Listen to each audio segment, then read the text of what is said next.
بسم الله الرحمن الرحيم. وعن عبد الله بن عمرو رضي الله عنهما قال: هجرت إلى رسول الله صلى الله عليه وسلم يوما قال فسمع أصوات رجلين اختلفا في آية فخرج علينا رسول الله صلى الله عليه وسلم يعرف في وجهه الغضب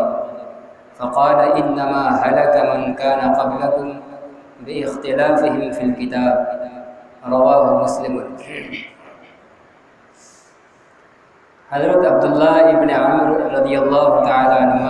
سے روایت ہے، فرماتے ہیں کہ میں ایک دن رسول اللہ صلی اللہ علیہ وسلم کے پاس دوپہر میں گیا۔ میں ایک دن رسول اللہ صلی اللہ علیہ وسلم کی خدمت میں دوپہر کے وقت حاضر ہوا۔ قال فرماتے ہیں کہ فسمع اصوات رجلین اختلفا فی آیت، آپ صلی اللہ علیہ وسلم نے دو آدمیوں کی آواز سنا جو ایک آیت کے مفہوم کے بارے میں جھگڑ رہے تھے۔ دونوں کسی آیت کے معنی اور مطلب کے بارے میں جھگڑا کر رہے تھے۔ اس جھگڑے کی آواز رسول اللہ صلی اللہ علیہ وسلم نے سنی۔ فخرج علینا رسول اللہ صلی اللہ علیہ وسلم، چنانچہ وہ جھگڑے کی آواز سن کر آپ صلی اللہ علیہ وسلم ہمارے پاس تشریف لے آئے، اندر حجرے سے باہر آ گئے۔ یعرف فی وجہہ الغضب، آپ کے چہرے مبارک میں غصے کا آثار معلوم ہو رہا تھا۔ اس جھگڑے کی آواز سن کر غصے کے مارے آپ باہر تشریف لائے۔ فقال، اور فرمایا،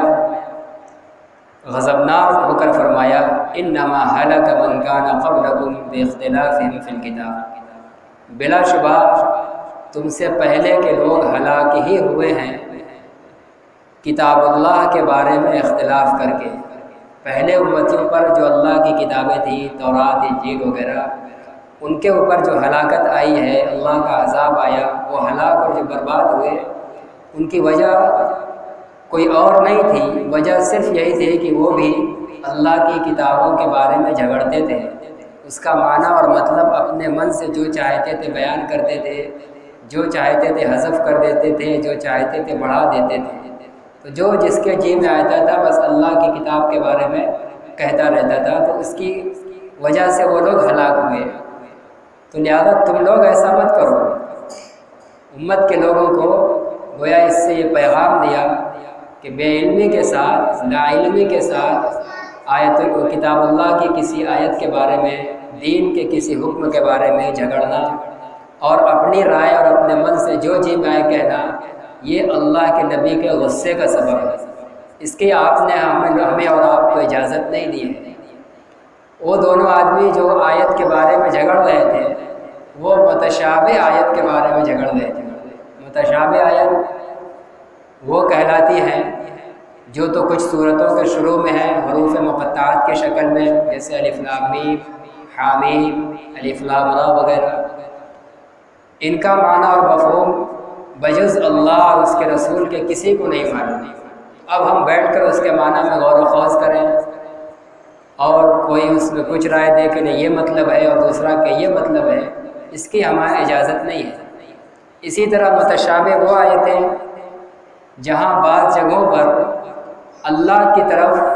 انسان کے کسی عضو کی نسبت ہے، مثلا وجہ کے معنی آتے چہرہ کے، کہیں اللہ کے ساتھ وجہ کا لفظ استعمال ہے، اور ید کے معنی ہاتھ کے ہیں، کہیں قرآن میں اللہ کے ساتھ وہ لفظ لگا ہوا ید اللہ۔ تو اب کوئی اس کے معنی کو اس کے اندر غور کرنے لگے اور کہے کہ اللہ کا یہاں ہاتھ کہا جا رہا ہے تو ہماری جیسا ہوگا، ایسا ہوگا، ویسا ہوگا، تو وہ آیتیں بھی متشابہات ہیں۔ اور متشابہات کا حکم یہ ہے کہ ان کے معنی اور مطلب میں غور و خوض نہیں کیا جائے گا، ان الفاظ کو پڑھا جائے گا اور ان کے معنی کو اللہ اور اس کے رسول کے سپرد کیا جائے گا کہ اس کا معنی اور مطلب بہتر کیا ہے، اللہ بہتر جانتے ہیں۔ بس اللہ نے ہم کو دیا ہے نبی کے واسطے سے، تو ہم اس پر ایمان رکھتے ہیں۔ اس کا معنی مطلب جو بھی ہو وہ سچ ہے، برحق ہے، اللہ کو معلوم ہے، رسول کو معلوم ہے، اور ہم اس پر ایسے ہی ایمان لاتے ہیں کہ یہ اللہ کا کلام ہے، اس کا معنی اور مطلب ہمیں معلوم نہیں۔ تو ویسے ہی آیتوں کے بارے میں وہ جھگڑ رہے تھے تو رسول اللہ صلی اللہ علیہ وسلم سن کر غضبناک ہو گئے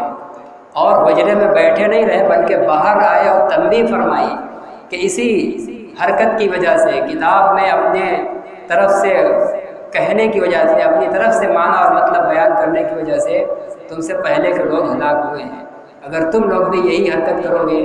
پہلے ہی لوگوں کی روش اختیار کرو گے تو تم بھی ہلاک کر دیے جاؤ گے۔ تو ہمیں کتاب کے بارے میں، اللہ کی آیت کے بارے میں، یا اسی طرح دین کے کسی بھی حکم کے بارے میں جس کا ہمیں علم نہ ہو، وہاں ہمیں اپنی رائے سے، اپنے جی سے کوئی بات کہنے کا حق نہیں ہے۔ وہ چیزیں جن کا علم اللہ اور اس کے رسول کے ساتھ خاص ہے، وہاں تو کسی کو بھی بولنے کا حق نہیں ہے۔ وہ احکام جن کا اللہ اور رسول نے بندوں کو علم دیا ہے لیکن ایک عام انسان کو اس کے بارے میں علم نہیں ہے، تو وہ اس کے بارے میں لب کشائی نہیں کرے گا، زبان نہیں کھولے گا، بلکہ وہ اس کے ماہر کے پاس جائے گا جو عالم دین ہے، علماء کرام ہیں، قرآن و سنت کے جاننے والے ہیں، ان سے جا کر اپنے حکم شرعی کو معلوم کرے گا اور اس کے مطابق عمل کرے گا۔ لیکن بے علمی کے ساتھ اگر کوئی شریعت کے اندر مداخلت کرتا ہے، اپنی رائے پیش کرتا ہے، اپنی طرف سے معنی مطلب بیان کرتا ہے تو یہ جائز نہیں ہے، یہ اللہ کے رسول کے غضب اور غصے کا سبب ہے۔ وعن سعد بن ابی وقاص رضی اللہ عنہ قال قال رسول اللہ صلی اللہ علیہ وسلم ان اعظم المسلمین فی المسلمین جرما من سأل عن شيء لم يحرم على الناس فحرم من اجل مسألته۔ حضرت سعد بن ابی وقاص رضی اللہ تعالی عنہ سے روایت ہے کہ رسول اللہ صلی اللہ علیہ وسلم نے فرمایا کہ بلا شبہ مسلمانوں میں سب سے بڑا مجرم مسلمانوں کے حق میں مسلمانوں میں کا سب سے بڑا مجرم وہ ہے جس نے کسی ایسی چیز کے بارے میں سوال کیا، نبی سے کسی ایسی چیز کے بارے میں سوال کیا جو لوگوں پر حرام نہیں کی گئی تھی لیکن پھر اس کے سوال کی وجہ سے حرام کر دی گئی۔ اس حدیث کا تعلق نبی صلی اللہ علیہ وسلم کے زمانے سے ہے۔ صحابہ کو یہ حکم تھا کہ جب نبی کسی چیز کے بارے میں حرام ہونے کا حکم نہ بیان کریں یا کسی چیز کے بارے میں خاموشی اختیار کیے ہوئے ہوں، نہ حلال کہا ہو نہ حرام کہا ہو، تو وہاں بیجا سوالات نہیں کرنا ہے جب تک اس کو حرام نہیں کہا ہے۔ اگر تمہاری طبیعت اس کو چاہ رہی ہے تو اس چیزوں میں اصل یہ ہے کہ وہ مباح اور حلال ہوتی ہے تو اس کو حلال سمجھتے ہوئے استعمال کرو۔ بلا وجہ خواہ مخواہ کسی چیز کے بارے میں سوال مت کرو کہ یہ حرام ہے، اے اللہ کے نبی یہ حرام ہے، اے اللہ کے نبی کیا یہ چیز جائز ہے، کیا یہ حرام ہے، کیا یہ حلال ہے۔ اس طرح کے سوالات منع کیے گئے تھے۔ چنانچہ بہت سے موقع پر ایسا ہوا ہے کہ ایک چیز کے بارے میں خاموشی تھی، وحی نہیں اتری تھی، اللہ کے نبی نے کچھ نہیں کہا تھا، لیکن لوگوں نے اس کے تعلق سے سوال کر دیا اور وحی اتر گئی، اور وحی اترنے کے بعد پھر لوگوں کو مشقت ہو گئی، تو اللہ کے نبی نے یہاں منع فرمایا کہ بہت بڑے جرم کی بات ہے۔ اگر تم سوال نہ کیے ہوتے، اس چیز کے حرام ہونے کی وحی نہ ہوتی تو پہلے سے اس کے بارے میں کوئی حکم نہیں تھا حرام ہونے کا، تو اگر کوئی اس کو استعمال کرتا تو وہ حرام کا مرتکب نہ ہوتا، اس کو گناہگار نہ ہوتا۔ اب تمہارے پوچھنے کی وجہ سے وہ چیز حرام قرار دی گئی تو اب تمہاری وجہ سے امت کو مشقت بڑھ گئی۔ چنانچہ اب اگر کوئی اس کو استعمال کرے گا، اس میں مبتلا ہوگا تو اس کو حرام میں لگنے کا گناہ ہوگا۔ تو فرما رہے ہیں کہ جو آدمی اب اس حرام میں اگر لگ کے گناہگار ہو رہا ہے تو اس کے گناہگار ہونے کا سبب وہی پوچھنے والا بن رہا ہے جس کے پوچھنے کی وجہ سے اس کی حرمت نازل ہو گئی۔ اسے کہہ رہے ہیں کہ جس چیز کو حرام نہیں کیا گیا اس کے بارے میں خواہ مخواہ پوچھنے والا کہہ رہے ہیں کہ سب سے بڑا مجرم ہے۔ مسلمانوں کے حق میں اس نے بہت بڑا جرم کر دیا کہ اس کی وجہ سے سب لوگ مشقت میں پڑ گئے۔ اب سب کے لیے قیامت تک اس حرام چیز سے بچنا ضروری ہو گیا، اگر اس میں مبتلا ہوگا تو گناہ کا مرتکب ہوگا۔ اسی طرح آج کے زمانے کے اندر تو بہرحال حرام اور حلال واضح ہے۔ آج ایسا نہیں ہے کہ ایک چیز ہمارے سامنے ہے تو چلو اس کے بارے میں کسی عالم سے نہ پوچھیں ورنہ کہیں حرام بتا دیں گے تو پھر ہمیں چھوڑنا پڑ جائے۔ آج یہ حکم نہیں ہے۔ آج نبی نے جتنا حلال ہونا تھا، جتنا حرام ہونا تھا، سب واضح کر دیا ہے اور سب لکھا ہوا محفوظ ہے۔ اب ہماری ذمہ داری ہے کہ اس کو پوچھیں۔ کوئی چیز آئے تو پوچھیں کہ اس تعلق سے ہمارے نبی کی ہمارے دین کی کیا رہنمائی ہے، آپ نے اس کو حلال قرار دیا یا اس کو حرام؟ اس لیے کہ آج کے زمانے کے اب بیجا سوال سے وہی اترنے والے نہیں ہیں۔ ایسا نہیں کہ کوئی چیز حلال ہے اور آج ہم اس کے بارے میں کسی عالم سے پوچھیں گے تو اس عالم پر نعوذ باللہ وہی آ جائے گی اور حرام ہو جائے گا، ایسا نہیں۔ جس چیز کو نبی کے نے حلال کر دیا وہ حلال ہی رہے گی قیامت تک، جس کو حرام کر دیا قیامت تک حرام ہی رہے گی۔ تو اب جو چیز بھی سامنے آئے اس کا حکم شرعی معلوم کرنا ہے، اس بارے میں شریعت کا حکم کیا ہے، اس چیز کو ہم استعمال کر سکتے ہیں یا نہیں۔ تو یہ جو حکم تھا یہ صحابہ کے زمانے میں تھا جبکہ ابھی وہی اتر رہی تھی۔ آج کے زمانے میں ہمیں احکام کا واجب ہونا، مندوب ہونا، مستحب ہونا، کوئی نئی چیز تجارت کے سمجھ میں آئے، نئی شکل آ جائے تو اس کا جائز ہونا یا ناجائز ہونا، شریعت کی روشنی میں اس کا حکم معلوم کرنا یہ ہماری ذمہ داری ہے۔ قرآن میں فاسألوا اہل الذکر ان کنتم لا تعلمون، اگر تمہیں معلوم نہیں ہے، کوئی صورتحال سامنے آ گئی اور دین کی رہنمائی وہاں تمہیں معلوم نہیں ہے تو اہل علم سے پوچھو۔ وعن ابی ہریرہ رضی اللہ عنہ قال قال رسول اللہ صلی اللہ علیہ وسلم یکون فی آخر الزمان دجالون کذابون یأتونکم من الاحادیث بما لم تسمعوا انتم ولا آباؤکم فإیاکم وإیاہم لا یضلونکم ولا یفتنونکم۔ حضرت ابو ہریرہ رضی اللہ تعالیٰ عنہ فرماتے ہیں کہ رسول اللہ صلی اللہ علیہ وسلم نے فرمایا کہ اخیر زمانے میں بہت سے فراڈ اور جھوٹے ہوں گے۔ یکون فی آخر الزمان دجالون، دجال کے معنی ملمہ سازی کرنے والا، جھوٹ فساد اور فراڈ کرنے والا، دھوکہ دینے والا۔ تو دجالون کذابون، بہت سے فراڈ اور جھوٹے قسم کے لوگ کہہ رہے ہیں تمہارے پاس آئیں گے اخیر زمانے میں۔ یأتونکم من الاحادیث بما لم تسمعوا انتم ولا آباؤکم، وہ تم سے ایسی ایسی احادیث بیان کریں گے جس کو تم نے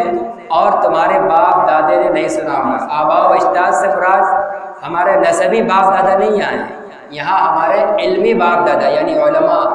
اور ان کے استاد اساتذہ اور مشائخ، جسے ان لوگوں نے محدثین نے کبھی وہ روایت نہیں سنی نہ اس کو بیان کیا۔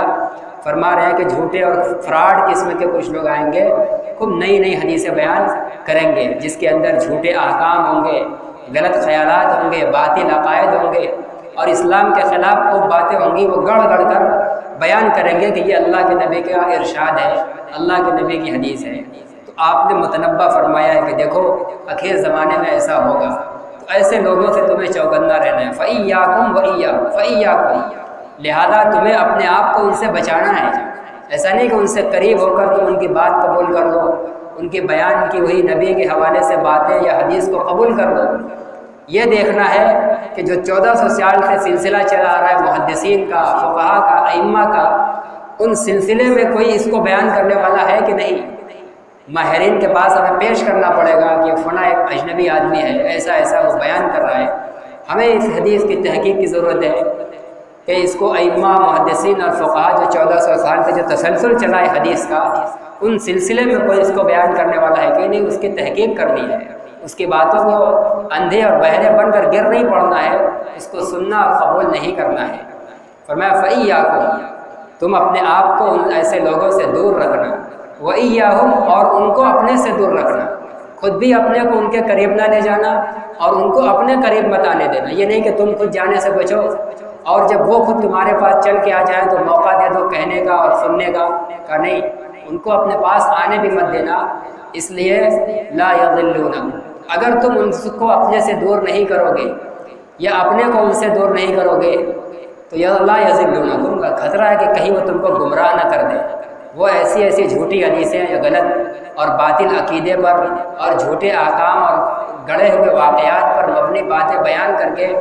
تمہیں نبی کے حوالے سے اس میں مبتلا کر دیں گے اور پھر تم کو گمراہ کر دیں گے۔ یا لا یضلونکم، خطرہ ہے کہ کہیں وہ تم کو گمراہ نہ کر دیں اگر تم ان سے دور نہیں ہوئے۔ ولا یفتنونکم، اور تم کو فتنے میں نہ ڈال دیں، تم فتنے میں پڑ جاؤ گے اور پھر تمہارا کیا دھرایا سب بیکار ہو جائے گا اور ان کی جھوٹی باتیں اور احادیث کو قبول کر کے سن کر کے تم فتنے اور گمراہی میں پڑ جاؤ گے اور اپنی آخرت کو گنوا بیٹھو گے، جبکہ آخرت کی اصل کامیابی رسول اللہ صلی اللہ علیہ وسلم کے اتباع اور آپ کی واقعی اور سچی احادیث کو قبول کرنے پر ہے۔ یوں ہی کوئی کھڑا ہو کر اپنی طرف سے جھوٹی باتیں کر کے اور کہہ دے نبی نے فرمایا، یہ نہیں چلنے والا ہے، ایسے شخص پر تو وعید بیان فرمائی گئی ہے۔ تو اس حدیث کے اندر ہمیں اخیر زمانے کے اندر جھوٹے اور فراڈ قسم کے لوگوں سے بہت چوکنا رہنے کی تلقین کی گئی ہے، اور اپنے جانے بوجھے جن کا علم سلسلہ ہے، معتبر لوگ ہیں، ایسے ماہرین علم اور دین کے جانکار لوگوں کے پاس اپنے کو لے جانا اور قریب کرنا ہے، اور جب جھوٹے اور مکار اور نئے قسم کے لوگوں سے کوئی بات آئے تو انہیں ماہرین کے پاس پیش کر کے تحقیق کرنا ہے، اگر وہ غلط ہوگی تو اس کو رد کرنا ہے، صحیح ہوگی اور قبول کرنے میں کوئی حرج نہیں ہے تو قبول کیا جا سکتا ہے، ورنہ حاصل تو یہ ہے کہ جھوٹے اور نئے قسم کے لوگوں سے، فراڈ قسم کے لوگوں سے صحیح بات بھی لینے کی ضرورت نہیں ہے، اس لیے کہ صحیح باتیں ہمارے نبی کے دین میں خود موجود ہیں، تو ضرورت نہیں ہے کہ ہم کسی دوسرے جھوٹے لوگوں سے صحیح بات لیں۔ فرماتے ہیں فَإِيَّاكُمْ وَإِيَّاهُمْ، جب ایسا زمانہ دیکھو کہ لوگ اپنی طرف سے جھوٹی گڑگڑ کر غلط احکام پر اور باطل عقائد پر مبنی باتیں بیان کر رہے ہیں، تو اپنے آپ کو ایسے لوگوں سے دور کرنا اور ان کو اپنے سے دور کرنا، لا یضلونکم، کہیں وہ تم کو گمراہ نہ کر دیں اور تم کو آزمائش میں نہ ڈال دیں۔ رواہ مسلم۔ وعنہ رضی اللہ عنہ قال قال رسول اللہ صلی اللہ علیہ وسلم کفا بالمرء کذبا ان یحدث بکل ما سمع۔ رواہ مسلم۔ رسول اللہ صلی اللہ علیہ وسلم فرماتے ہیں کہ آدمی کے جھوٹا ہونے کے لیے یہی کافی ہے کہ وہ ہر سنی ہوئی بات کو بیان کر دے، جو بات سنی اس کی تصدیق نہیں کیا کہ واقعی یہ صحیح بات ہے یا غلط، سچی خبر ہے یا جھوٹی خبر، بس کہیں سے کان میں خبر آ گئی فوراً اس کو دوسرے سے نقل کر دیا، بیان کر دیا۔ یا آج کے زمانے میں سوشل میڈیا کے اوپر کہیں سے کوئی پیغام واٹس ایپ پر آیا اور بغیر کسی ماہر کے سامنے پیش کیے ہوئے، مثلاً کوئی حدیث ہی آ جاتی ہے اللہ کے نبی کی طرف نسبت کر کے، اور نیچے حوالہ دے دیا جاتا ہے ادھر ادھر کی کتابوں کا، اور آدمی سمجھتا ہے کہ یہ نبی کا حوالہ ہے تو یہ نبی کی حدیث ہوگی، اور بغیر ماہر سے پوچھے اور اس پر اطمینان کیے ہوئے کہ یہ واقعی سچی بات ہے یا جھوٹی بات ہے، اس کو دوسرے لوگوں کو فارورڈ کر دیتا ہے، دوسرے گروپوں میں فارورڈ کر دیتا ہے، تو اس طرح غلط بات وہ پھیلانے کا ذریعہ بن جاتا ہے۔ تو اللہ کے نبی فرماتے ہیں کہ اگر کوئی آدمی کبھی جھوٹ نہ بولا ہو، اس سے کبھی جھوٹ بولنا ثابت نہ ہو، لیکن اس کی عادت یہ ہے کہ وہ سنی سنائی باتیں پھیلا دیتا ہے، کسی نے کوئی بات آ کے کان میں ڈالی، وہ صاحب معاملہ سے اور جانکار لوگوں سے جا کر تحقیق نہیں کرتا کہ بھائی فلاں اس طرح کی بات بیان کر رہا تھا، یا فلاں آپ کے بارے میں اس طرح کی بات کہہ رہا تھا، کیا صورتحال ہے، کیا ماجرا ہے، بجائے تحقیق کرنے کے وہ سن کر دوسرے سے بیان کر دیا۔ تو اللہ کے نبی فرماتے ہیں کہ اگرچہ اس کے کبھی جھوٹ نہ بولا ہو، لیکن یہ سنی سنائی بات بغیر تحقیق آگے بڑھانا اس کے جھوٹا ہونے کے لیے اتنا ہی کافی ہے۔ جس کی یہ عادت ہو اس کو جھوٹ سمجھو، اب یہ مت دیکھو کہ ہاں اس نے کبھی جھوٹ نہیں بولا ہے، سنی سنائی بات پھیلانے والا اس کا یہی عمل اس کے جھوٹا ہونے کے لیے کافی ہے، اس کے غیر معتبر ہونے کے لیے کافی ہے۔ تو اللہ کے نبی صلی اللہ علیہ وسلم یہ بڑی سخت بات بیان فرمائی ہے، اس میں ہم سب لوگوں کو بہت چوکنا رہنے کی ضرورت ہے۔ اگر اس حدیث پر، اس وعید سے بچنے پر ہم عمل کر لیں، کوشش کر لیں، تو سماج کے بہت سے فتنے بھی دب جائیں گے۔ مثلاً کسی کے حوالے سے کوئی بات ایک آدمی آ کر ہمارے کان میں بیان کرتا ہے، زید نے آ کے کہہ دیا کان میں عمر کے بارے میں کہ وہ ایسا ہے، ایسا ہے، ویسا ہے۔ ہماری ذمہ داری یہ ہے کہ اس زید کی سنی سنائی بات کو اب کسی دوسرے سے بیان نہ کریں جب تک کہ عمر سے تصدیق نہ کر لیں۔ اگر کچھ کرنا ہی ہے تو عمر کے پاس جائیں اور کہیں کہ بھائی زید ایسے ایسے کہہ رہا تھا، کیا ماجرا ہے۔ آج کے زمانے میں جب آپ تحقیق کرنے جائیں گے تو 90% فرق ملتا ہے۔ پتہ چلا کہ زید نے جو آگے ہم سے بیان کیا تھا تو عمر سے معلوم کیا تو کہہ رہا ہے اس کو کچھ پتہ ہی نہیں، صورتحال تو کچھ اور ہے، زید کی بتائی بات سے تو بالکل بے خبر ہے۔ آج جب تحقیق کریں گے تو 90% ایسے ہی ملتا ہے، اور اسی میں تحقیق نہ کرنے میں برائی بڑھ جاتی ہے۔ ہم نے زید کی بات سن لی، عمر سے تصدیق نہیں کیا اور آ کے کہہ دیا کہ عمر تم کو ایسے ایسے کہہ رہا تھا، گالی دے رہا تھا۔ زید کی بات سن کر عمر سے بدظن ہو گئے۔ کسی تیسرے نے آ کے کسی چوتھے کے بارے میں خبر دی، ہم نے اس کی کوئی تحقیق تصدیق نہیں کی، سن کر اس کے بارے میں اپنا دل بدگمان کر لیا۔ تو ایسے ہی سنتے سنتے ہم اپنا دل خراب کرتے جائیں گے، بدگمانی کا گناہ اٹھاتے جائیں گے، عبادت اور ایمان کے نور سے محروم ہوتے جائیں گے۔ اور پھر سماج میں کتنی دوریاں بڑھتی جا رہی وہ ہمارے سامنے ہے۔ اگر سب یہ عادت بنا لیں کہ کوئی بھی میرے کان میں کوئی آ کے کسی بھی طرح کی بات کہے گا، کسی کے بارے میں آ کے یہ کہے کہ وہ تم کو گالی دے رہا تھا یا تم کو برا بھلا کہہ رہا تھا، یا کسی کی ذات سے متعلق کوئی خبر ہو کہ وہ ایسا ایسا اس نے کیا ہے، یا دین کے معاملے کی کوئی بات ہو، اللہ کے نبی کے حوالے کی کوئی بات ہو، ایک شخص اور غیر عالم آپ کے سامنے بیان کر رہا ہے، تو آپ دینی بات میں بھی ایک شخص کی سنی پر اعتماد مت کیجیے، اس کے ماہر تک، صاحب معاملہ تک جائیے، تصدیق کیجیے، پھر تصدیق کے بعد اس کا جھوٹا یا سچا ہونا جو واضح ہو جائے اس پر رہیے۔ اگر ثابت ہو جائے کہ ہاں وہ بات سچی ہے تو اس کے مطابق عمل کیجیے، اور معلوم ہو جائے کہ بات جھوٹی تھی تو اس کو آگے مت بڑھائیے اور اس کو وہیں دفن کر دیجیے، اور ہو سکے تو بیان کرنے والے کو متنبہ کر دیجیے کہ آئندہ ایسی حرکت مت کرنا، ہر کس و ناقص کی سنی سنائی باتیں آ کے ہمارے کان میں بیان مت کر دینا، تاکہ آئندہ وہ بھی پھیلانے کی جرت نہ کرے، پھیلانے سے باز رہے۔ تو یہ فرما رہے ہیں کہ آدمی اگر جھوٹ نہ بھی بولا ہو تو اس کے جھوٹا ہونے کے لیے اتنا ہی بات کافی ہے کہ وہ ہر سنی سنائی بات کو بیان کر دے، یہ جائز نہیں ہے، سنی ہوئی باتوں کی تحقیق ضروری ہے۔ وعن ابن مسعود رضی اللہ عنہ قال قال رسول اللہ صلی اللہ علیہ وسلم ما من نبی بعثه اللہ فی امته قبلی الا كان له في امتی حواریون واصحاب یأخذون بسنته ویقتدون بامرہ۔ حضرت عبداللہ ابن مسعود رضی اللہ تعالیٰ عنہ فرماتے ہیں، یہ عبداللہ ابن مسعود رضی اللہ تعالیٰ عنہ یہ بڑے متبع سنت صحابی تھے، آپ صلی اللہ علیہ وسلم کے ساتھ بکثرت رہا کرتے تھے، سفر میں، حضر میں، بلکہ سفر میں آپ کے تکیہ، بستر اور وضو کا لوٹا لیے رہنے کی، اٹھانے کی یہ حضرت عبداللہ ابن مسعود کی ذمہ داری تھی۔ جب بھی سفر میں جانا ہو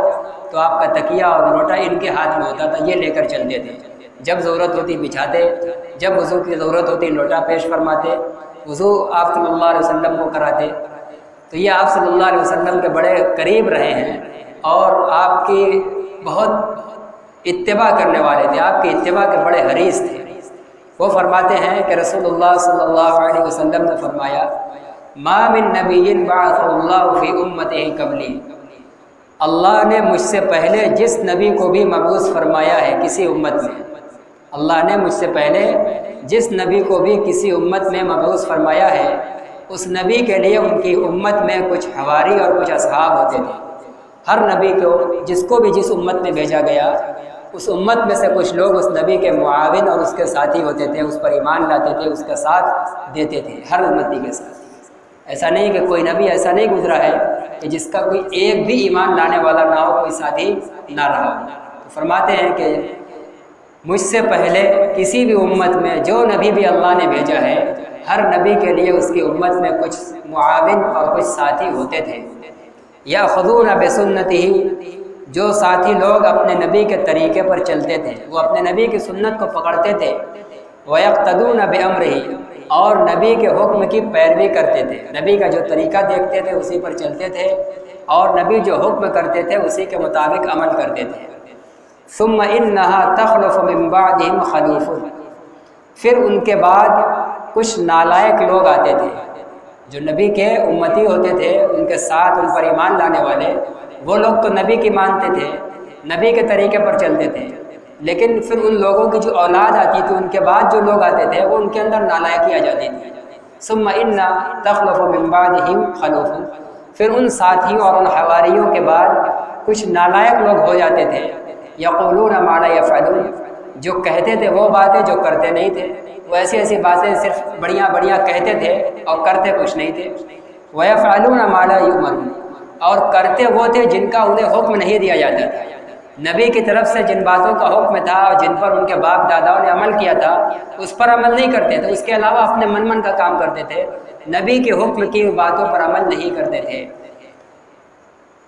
تو کہہ رہے کہ ہر نبی کے ساتھ ایسے ہی ہوا ہے کہ جو ان کے نبی پر ایمان لانے والے ساتھی ہوتے تھے وہ تو نبی کے مطابق چلتے تھے، سنت کو پکڑتے تھے اور نبی کے حکم کو مانتے تھے، لیکن بعد میں ان کی اولادوں میں، ان کی نسلوں میں کچھ نالائق لوگ ہوتے تھے جو ان کے راستے سے ہٹتے تھے، وہ نبی کی حکم کی باتوں پر عمل نہیں کرتے تھے اور جو کہتے تھے وہ کرتے نہیں تھے۔ فرماتے ہیں کہ میرے ساتھ بھی ایسا ہی ہوگا، جب ہر نبی کے ساتھ ہوا ہے تو ایسے ہی بھی ہوگا۔ آپ کے بھی اصحاب تھے، صحابہ کرام رضی اللہ عنہم اجمعین۔ فرماتے ہیں کہ میرے امت میں بھی بعد میں ایسے لوگ ہوں گے جو ایسی ایسی باتیں کہیں گے لیکن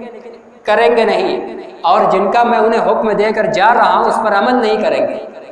تو جب ایسے لوگوں کا دور آ جائے، ایسے لوگوں کا سابقہ ایسے لوگوں سے پڑ جائے، تو ایمان والے کو کیا کرنا ہے؟ ایمان والوں کو یہ اب پیغام دے رہے ہیں کہ اس وقت تمہیں کرنا کیا ہے، کہ جب امت میں ایسے لوگ پیدا ہو جائے جو اپنے پہلے کے نبی کے معاونین اور صحابہ کی بات نہ مانیں، ان کے نقش قدم پر نہ چلیں،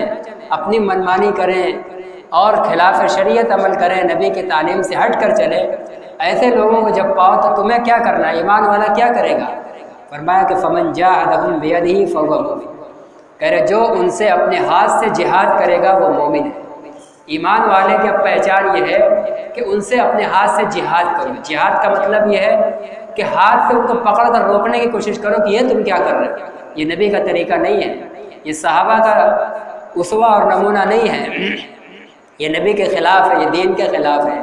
اگر ہاتھ سے روکنے کی طاقت ہے، ہاتھ سے اس سے لڑنے کی طاقت ہے تو اس سے لڑ کر اس پر غالب آ کر ہاتھ سے اس کو روکنے کی کوشش کرے۔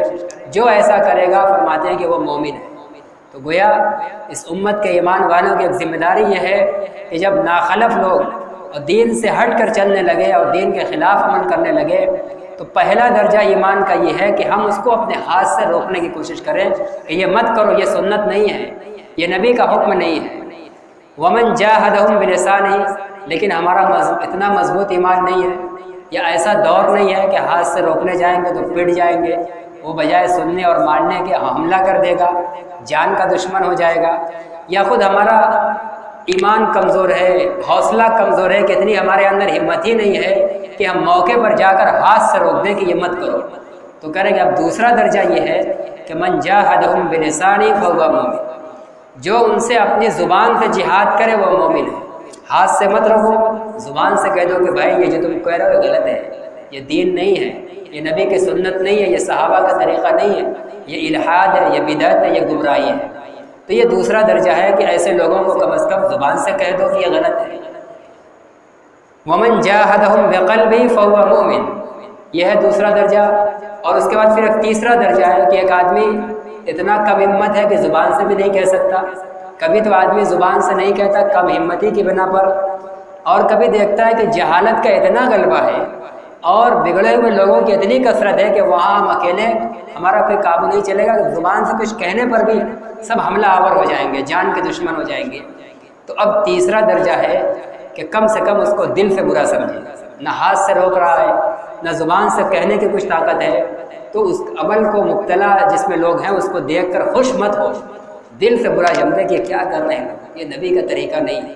دل میں کم سے کم ناگواری ہو کہ یہ لوگ غلط کر رہے ہیں، نبی کے طریقے کے خلاف کر رہے ہیں۔ یہ تیسرا درجہ اگر ہے یہ بھی ایمان کا ہے، اگرچہ کمزور درجہ ہے یہ ایمان کا ہے۔ اس کے علاوہ کوئی ایمان کا ذرہ بھی نہیں ہے، کوئی برائی اور نبی کے طریقہ کے خلاف کوئی عمل دیکھ کر دل میں بھی ناگواری نہیں ہو رہی ہے، دل سے بھی ہم برا نہیں سمجھ رہے ہیں۔ اللہ معاف کرے، آج ہم لوگوں کا یہی حال بنتا جا رہا ہے۔ اللہ کے نبی فرماتے ہیں کہ وہ ایمان کا درجہ نہیں ہے، ایمان کا آخری درجہ یہ ہے کہ کم از کم خلاف شریعت اور خلاف سنت کام کو دیکھ کر دل میں ناگواری پیدا ہو، دل سے ہم اس کو برا جانیں۔ فرماتے ہیں کہ من جاہدہم بقلبہ فہو مومن، جو ان سے اپنے دل سے جہاد کرے، یعنی دل سے ان کے عمل کو برا جانے، وہ مومن ہے۔ وَلَيْسَ وَرَاءَ ذَلِكَ مِنَ الْإِيمَانِ حَبَّةُ خَرْدَلٍ، کہنے کہ اور اس کے علاوہ ایمان میں سے رائی کے ایک دانے کے برابر بھی نہیں ہے۔ یعنی یہ کیفیت اگر خدا نہ کرے کسی کی ہو جائے کہ گناہ، خلاف شریعت اور خلاف سنت کام کو دیکھ کر دل میں بھی ناگواری نہیں ہو رہی ہے، تو فرمایا کہ یہ ایمان کا آخری درجہ ہے۔ اب اس کے بعد رائی کے دانے کے برابر بھی ایمان کا کوئی درجہ نہیں ہے، یعنی اگر یہ کیفیت بھی نہیں ہے، گویا اللہ کے نبی کہہ رہے ہیں کہ اس کے دل کے اندر رائی کے دانے کے برابر بھی ایمان نہیں ہے۔ رائی کے دانے کے برابر بھی ایمان کا ذرہ ہوگا تو کم از کم آدمی دل سے ضرور برا سمجھے گا کہ جو فلاں کر رہا ہے غلط ہے، یہ سنت کے خلاف ہے۔ یا ہم مان لو گھر کے بڑے یا دیگر لوگوں کی ایمان کی کمزوری کی بنا پر دباؤ میں کر رہے ہیں، غلط کر رہے ہیں، یہ غلط کر رہے ہیں، جب اللہ تعالیٰ ہمیں با اختیار بنائیں گے ہم اس کو چھوڑ دیں گے، اس کو ختم کر دیں گے، تو یہ آخری درجہ ایمان کا۔ لیکن دل پر سے بھی اگر ناگواری نہیں ہو رہی ہے تو رہے کہ اس کے علاوہ اس کے بعد ایمان کا کوئی رائی کے دانے کے برابر کا بھی درجہ نہیں ہے۔ وعن ابی ہریرہ رضی اللہ عنہ قال قال رسول اللہ صلی اللہ علیہ وسلم من دعا الى هدى كان له من الاجر مثل اجور من تبعه لا ينقص ذلك من اجورهم شيئا ومن دعا الى ضلالة كان عليه من الاثم مثل آثام من تبعه لا ينقص ذلك من آثامهم شيئا رواہ مسلم۔ حضرت ابو ہریرہ رضی اللہ تعالیٰ عنہ سے ہی روایت ہے، فرماتے ہیں کہ رسول اللہ صلی اللہ علیہ وسلم نے فرمایا جس نے کسی ہدایت کی بات کی طرف دعوت دی، جس نے لوگوں کو بلایا ہدایت کی بات کی طرف، ایسی بات کی طرف جو اللہ کے نبی سے ثابت ہے، ہدایت کی بات ہے، سنت کی بات ہے، شریعت کی بات کی کسی کو دعوت دی، مثلا نماز کی دعوت دے دی، روزے کی دعوت دے دی، اچھا اخلاق اپنانے کی دعوت دے دی، غریبوں کی امداد کی دعوت دے دی، کسی بھی لائن سے ایمان اور ہدایت کا کوئی پیغام کسی کو دے دیا، کسی کو دعوت پہنچا دی، تو فرما رہے ہیں کان لہ من الاجر مثل اجر من تبعہ، تو اس دعوت دینے والے کو اتنا اجر ملے گا جتنا اس کو ملے گا جو اس کی پیروی کرے گا۔ یعنی آپ کے دعوت دینے پر زید کو آپ نے دعوت دی مثلا نماز کی کہ بھائی نماز کا یہ شرعی حکم ہے، اللہ کے نبی کی پسندیدہ عبادت ہے، نہ پڑھنے پر یہ عذاب ہے، نماز کی دعوت دی زید کو آپ نے، اور آپ کی بات مان کر زید نے آپ نماز شروع کر دی، نماز کا پابند ہو گیا، تو کہہ رہے زید کو نماز پڑھنے پر جتنا اجر ملے گا دعوت دینے والے کو، اس کو نماز کی تلقین کرنے والے کو بھی اتنا ہی اجر ملے گا۔ آپ خود نماز پڑھ رہے ہیں، آپ کو اپنی نماز کا اجر بھی ملے گا، آپ نے زید کو دعوت دی، زید آپ کے محنت کے نتیجے میں نماز پڑھ رہا ہے تو زید کو اپنی نماز کا اجر ملے گا،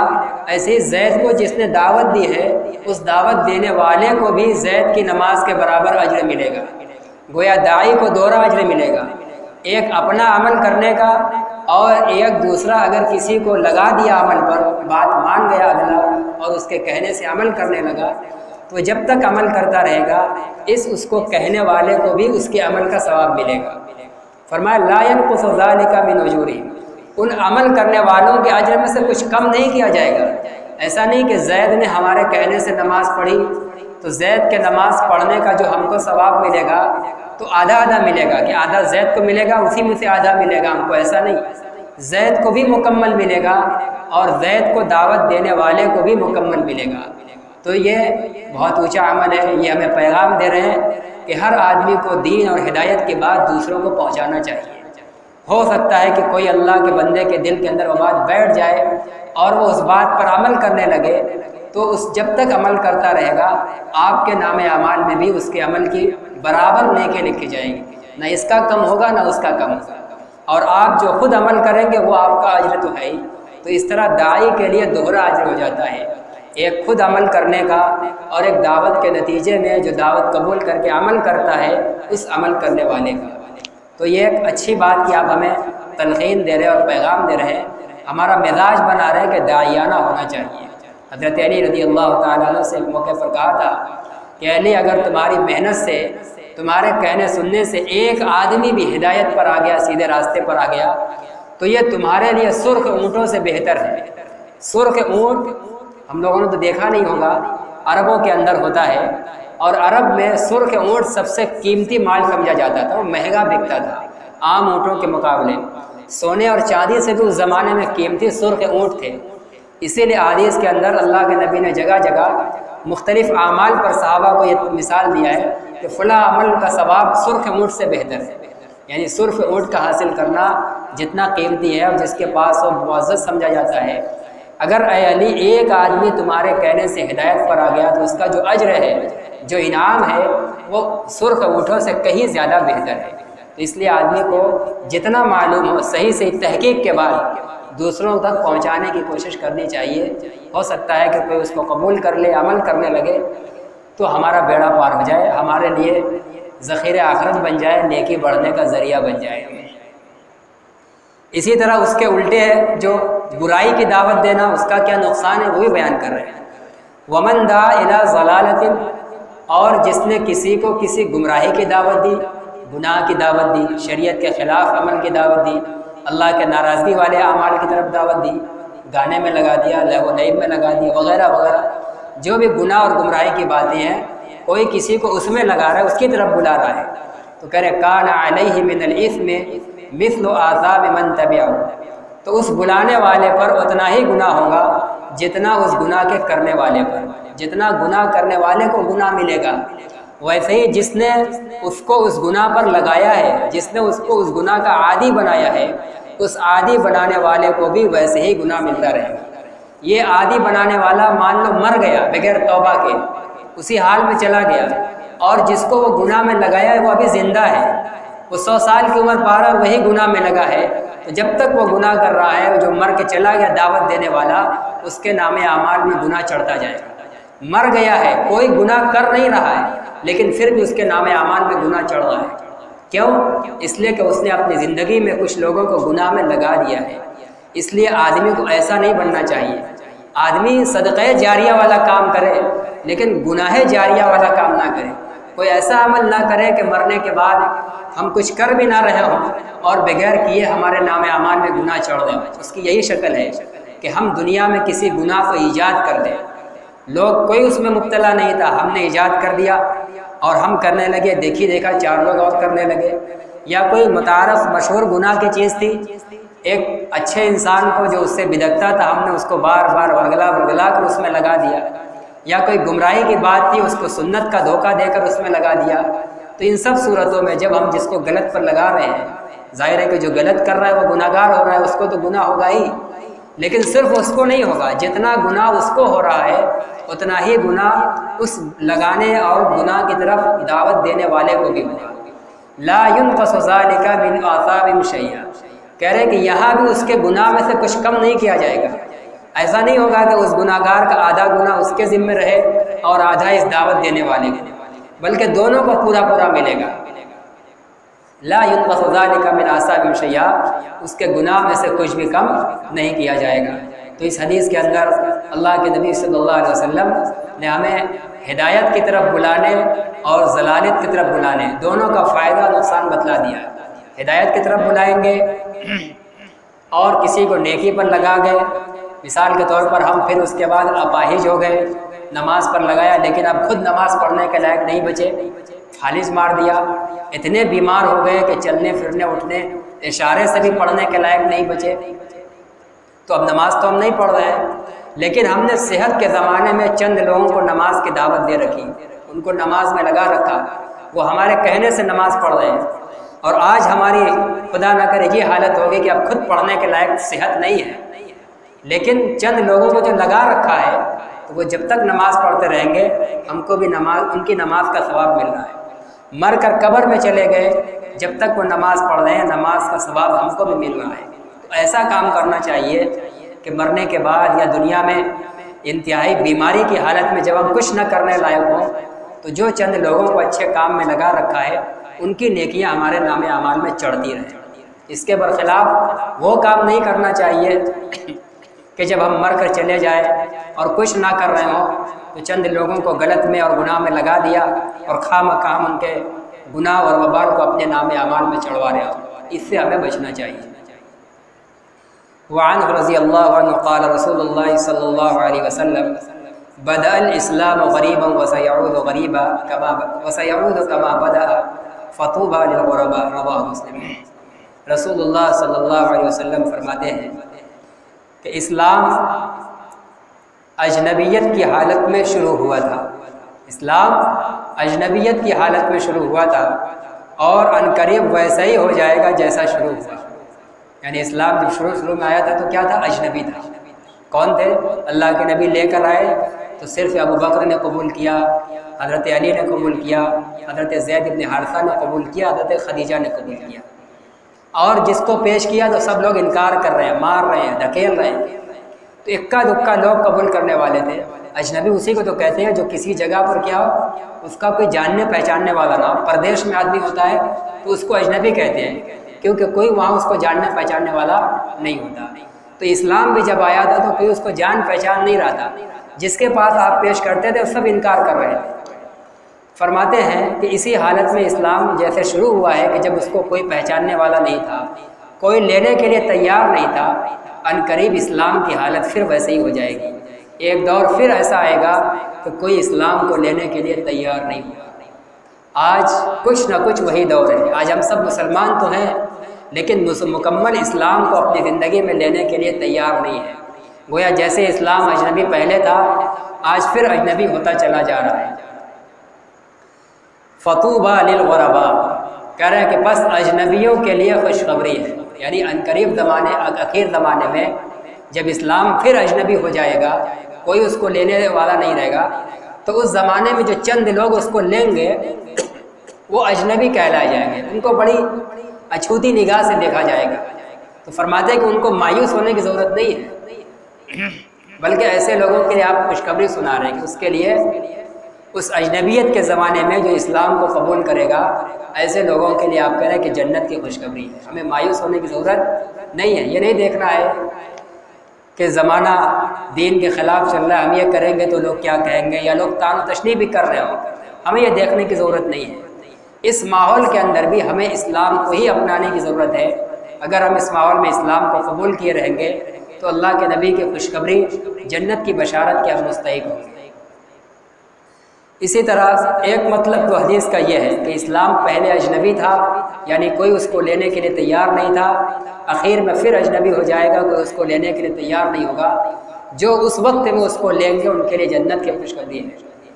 اس کا دوسرا مطلب یہ ہے کہ اسلام عجیب و غریب طریقے سے پھیلنا شروع ہوا تھا اور عنقریب پھر عجیب و غریب طریقے سے پھیلے گا۔ اسلام عجیب و غریب طریقے سے پھیلا، ظاہر ہے کہ لوگ آپ کو گالیاں دینے آتے تھے، آپ پر اینٹا پتھر برساتے تھے، لیکن آپ ایسا اخلاق پیش کرتے تھے کہ وہ متاثر ہو کر مجبوراً اسلام قبول کر لیتے تھے۔ بہت سے ایسے واقعات اور حالات ہیں۔ فرماتے ہیں کہ ایسے اخیر زمانے میں بھی بہت عجیب و غریب طریقے سے لوگ سوچ بھی نہیں سکتے ہیں اسلام عجیب و غریب طریقے سے پھیلے گا۔ اگر یہ مفہوم لیا جائے تو یہ بھی اس دور کے اندر نظر آ رہا ہے۔ آج اسلام دشمن طاقتیں، میڈیا جتنا اسلام کو بدنام کرنے کا پروپیگنڈا کر رہا ہے، انہی کی گود میں پلنے والے اور بڑھنے والے اور پیدا ہونے والے لوگوں کے اندر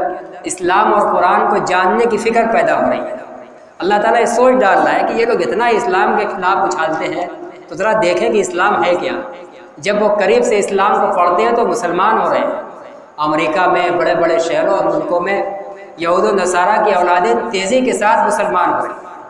میڈیا ان کے ہاتھ میں ہے، وہ ان خبروں کو چھپاتے ہیں، وہ میڈیا میں ان خبروں کو اچھالتے ہیں جس سے اسلام کو بدنام ہو۔ تو یہ بھی اسلام ایک عجیب و غریب طریقے سے پھیلنے کی ہے، کوشش ہو رہی ہے بدنام کرنے کی۔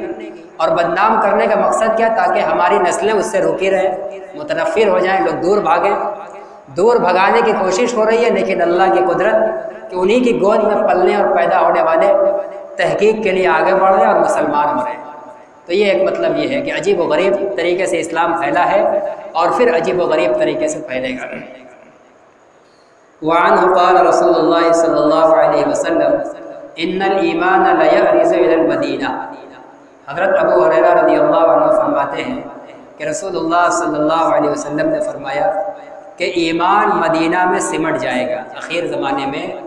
قیامت سے پہلے ایمان مدینہ میں سمٹ جائے گا۔ ابھی تو ایمان کو پھیلنے کا زمانہ ہے، ابھی امام مہدی آئیں گے، عیسیٰ علیہ السلام آئیں گے، دنیا کا ایک ایک فرد 100% دنیا میں بھی اسلام ہوگا۔ پھر اس کے بعد جب اسلام مٹنا شروع ہوگا، پھر کفر پیدا ہوگا اور لوگ پھر اسلام سے ہٹنا شروع ہوں گے، تو پھر اس کے بعد رفتہ رفتہ پوری دنیا سے دھیرے دھیرے اسلام اٹھنا شروع ہو جائے گا، یہاں تک کہ بالکل اخیر میں صرف مدینہ کے اندر اسلام رہے گا، صرف مدینہ میں اسلام سمٹ کر رہ جائے گا۔ وہیں جو مسلمان رہیں گے، بالکل اخیر میں جو ایک ہوا چلے گی، وہ سارے مسلمان پھر مر جائیں گے، پھر اس کے بعد قیامت برپا ہو جائے گی۔ تو اس دور کے بارے میں فرما رہے ہیں کہ ایمان ایک دور آئے گا کہ صرف مدینہ کے اندر سمٹ کر رہ جائے گا۔ کما تعرض الحیۃ الی جوہریہ، ایسے ہی جیسے سانپ اپنی بل میں سمٹ کر چلا جاتا ہے، سانپ جیسے اپنی بل میں سمٹ کر چلا جاتا ہے، ایسے ہی گویا اسلام اپنی بل سے مدینہ سے پورے عالم میں پھیلا ہے، اور سانپ جیسے گھوم پھر کر اپنے خوراک لے وا کر آخر میں پھر اپنے بل میں واپس جاتا ہے، تو آخر میں اسلام مدینہ سے پھیلا ہے، اور پھر آخر زمانے میں ایک دور پھر آئے گا کہ پوری دنیا سے اسلام سمٹ کر اپنے بل کے اندر یعنی مدینہ کے اندر داخل ہو جائے گا۔ یہ دور بالکل آخر کے اندر آنے والا ہے۔ اللہ تعالیٰ ہم سب کو ان آیات، ان احادیث کے اندر جو مضمون اور جو پیغام دیا گیا ہے، ہم سب کو اللہ تعالیٰ قبول کرنے کی اور اس کو اپنے اندر اتارنے کی اور اس کے تقاضے پر عمل کی توفیق عطا فرمائے۔ وآخر دعوانا الحمد للہ رب العالمین۔